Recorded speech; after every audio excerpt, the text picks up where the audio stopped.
All Odisha painting artist workers ଆସୋସିଏସନର ପ୍ରଥମ ଜିଲ୍ଲା ସମ୍ମିଳନୀ ଢେଙ୍କାନାଳ ଗୋପବନ୍ଧୁ ଟାଉନ୍ ହଲ୍ ଠାରେ ଅନୁଷ୍ଠିତ ହୋଇଯାଇଛି। କଳାକାରମାନେ ଏକ ଶୋଭାଯାତ୍ରାରେ ଜିଲ୍ଲାପାଳଙ୍କ କାର୍ଯ୍ୟାଳୟ ପର୍ଯ୍ୟନ୍ତ ଯାଇଥିଲେ। ମହାପୁରୁଷମାନଙ୍କ ପ୍ରତିମୂର୍ତ୍ତିରେ ପୁଷ୍ପମାଲ୍ୟ ପ୍ରଦାନ କରିଥିଲେ। ଏହି ଉପଲକ୍ଷେ ଜିଲ୍ଲା ସଭାପତି କାର୍ତ୍ତିକ ମହାପାତ୍ରଙ୍କ ସଭାପତିତ୍ୱରେ ଏକ ସାଧାରଣ ସଭା ଆୟୋଜିତ ହୋଇଥିଲା। ମୁଖ୍ୟ ଅତିଥି ଭାବେ ରାଜ୍ୟ କଳା ଓ ସଂସ୍କୃତି ବିଭାଗ ଉପସଭାପତି ଅବନୀ ମିଶ୍ର ଯୋଗ ଦେଇଥିଲେ।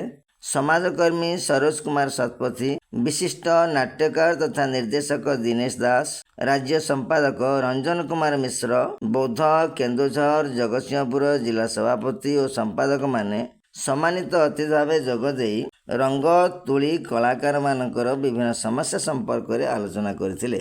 ଶରୀର ଉପରେ କୁପ୍ରଭାବ ପକାଉଥିବା ଫ୍ଲେକ୍ସକୁ ବ୍ୟାନ୍ କରିବା, ହାଇ ସିକ୍ୟୁରିଟି ନମ୍ବର ପ୍ଲେଟ୍ ପାଇଁ ଜୀବିକା ହରାଇଥିବା କାରିଗରମାନଙ୍କ ପାଇଁ ଆର୍ଥିକ ସହାୟତା, ଠିକାଦାରୀ ଉଚ୍ଛେଦ, ସିଧାସଳଖ ପେଣ୍ଟିଂ କାମ ଆର୍ଟିଷ୍ଟମାନଙ୍କୁ ପ୍ରଦାନ କରିବା, ମାସିକ ଭତ୍ତା ପ୍ରଦାନ କରିବା, ସ୍ୱତନ୍ତ୍ର ବୋର୍ଡ଼ ଗଠନ କରିବା, ମୃତ୍ୟୁକାଳୀନ ସହାୟତା, ଆର୍ଟିଷ୍ଟମାନଙ୍କ ନିରାପତ୍ତା ପାଇଁ ଆନୁଷଙ୍ଗିକ ବ୍ୟବସ୍ଥା ଆଦି 12 ଦଫା ଦାବି ନେଇ ସରକାରଙ୍କ ଉଦ୍ଦେଶ୍ୟରେ ଆଲୋଚନା କରାଯାଇଥିଲା। ଶେଷରେ ବରିଷ୍ଠ ପେଣ୍ଟିଂ ଆର୍ଟିଷ୍ଟମାନଙ୍କୁ ପୁଷ୍ପଗୁଚ୍ଛ, ଉପଢୌକନ ଓ ମାନପତ୍ର ପ୍ରଦାନ କରି ସମ୍ବର୍ଦ୍ଧିତ କରାଯାଇଥିଲା। ଢେଙ୍କାନାଳ ଜିଲ୍ଲାର ପ୍ରତି ବ୍ଲକରୁ ପେଣ୍ଟିଂ ଆର୍ଟିଷ୍ଟମାନେ ଯୋଗ ଦେଇ ନିଜ ନିଜର ମତାମତ ପ୍ରଦାନ କରିଥିଲେ। ଜିଲ୍ଲା ଉପସଭାପତି ଦ୍ରୋଣ କୁମାର ସାହୁ, ସମ୍ପାଦକ କୈଳାସ ଚନ୍ଦ୍ର ସାହୁ, କୋଷାଧ୍ୟକ୍ଷ ବରୁଣ ଦେହୁରୀ, କାର୍ଯ୍ୟକାରୀ ସଦସ୍ୟ ସୁଶୀଲ କୁମାର ପାଣି, ଟୁକୁନା ଜେନା ଓ ସରୋଜ କୁମାର ପ୍ରଧାନ ପ୍ରମୁଖ ସମ୍ମିଳନୀ ପରିଚାଳନା କରିଥିଲେ।